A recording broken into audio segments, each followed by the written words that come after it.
Hi everybody and welcome back to the channel. Bob here. Hope everybody is doing really good out there. So lately I've been able to get my hands on some very cool G-Shock watches, and today I've got another one for you guys. One of the newer MTG models, and this thing is sweet. Couple of pretty neat things about this particular watch. This watch was lent into the channel thanks to Bijou. Bijou is a local authorized dealer for G-Shock and many other brands. If you're shopping watches, check them out at Bijou.com. So let's get straight to it and take a look at the watch. Now, right away, there is a couple things you'll notice instantly if you get your hands on one of these. First is it looks awesome. Casioak on steroids vibe here with that bezel. So looks cool, but a surprise for me was just how light the watch is.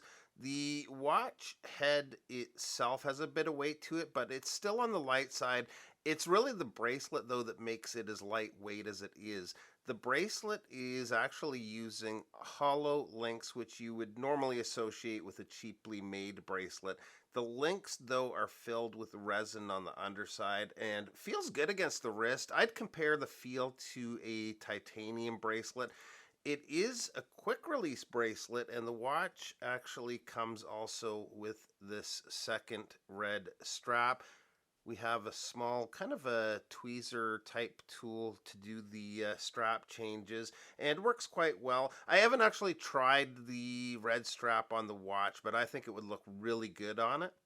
The case is made of three components. There's a steel top and bottom, and between those is a monocoque carbon core guard case. I'm sure that helps keep the weight down too, versus this thing being completely steel. The steel parts are, I believe, IP coated, and the overall design is quite aggressive, but not in a bad way at all. It's a tooly looking watch, but very wearable. A couple of weeks ago, we took a look at the MRG Casioak, and although it's not the exact module in both watches, the dial layouts are almost identical. So just a quick kind of rundown of what information the watch is giving you.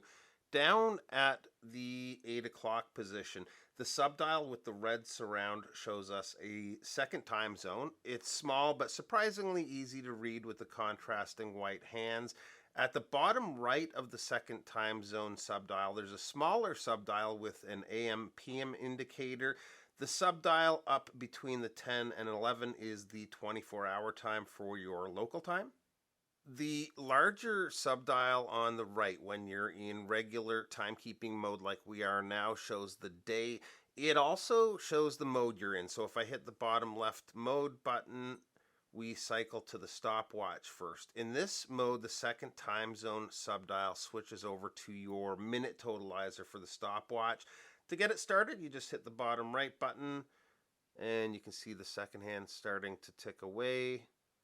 Same button to stop, and then the top left to reset.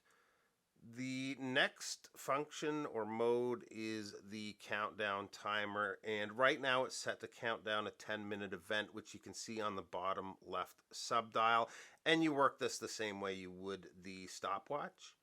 The last function is the alarm. Now, I'm just going through the basics here, but when you're setting up the watch, that same subdial will show you if you're in daylight savings or not. So these watches can sometimes seem a little overwhelming at first, but they're really quite intuitive. And between the multi-band 6 functionality and the app, they're really straightforward. It's also solar powered, so you can kind of set it and forget it with these. Now, the watch has lume on the hands and markers, but for low light, the LED is where it's at.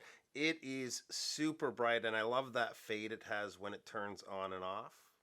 Size on the watch is 50.8 millimeters, including the crown. That is different depending on where you measure things from with this watch, but I would say it wears like a 50.8 to me.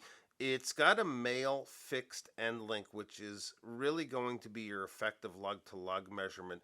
Measurement from tip to tip of those is 54.5 millimeters, and the thickness is 15 millimeters. So big watch, but by G-Shock standards, not bad really. Water resist on the watch is 200 meters, and the crystal is sapphire with an anti-reflective treatment. And here it is on my 7¼ inch wrist, and it is quite the watch. This is a brand new watch, so I haven't sized it. That's also why I didn't really want to mess with swapping the straps, but you can tell it would wear really well. Definitely a cool watch to check out. Cost on these is $1,150 USD, and if you're looking for one, go to gembijou.com. Link will be below. Thanks again to them for lending in the watch. So that is it. Just a quick look today.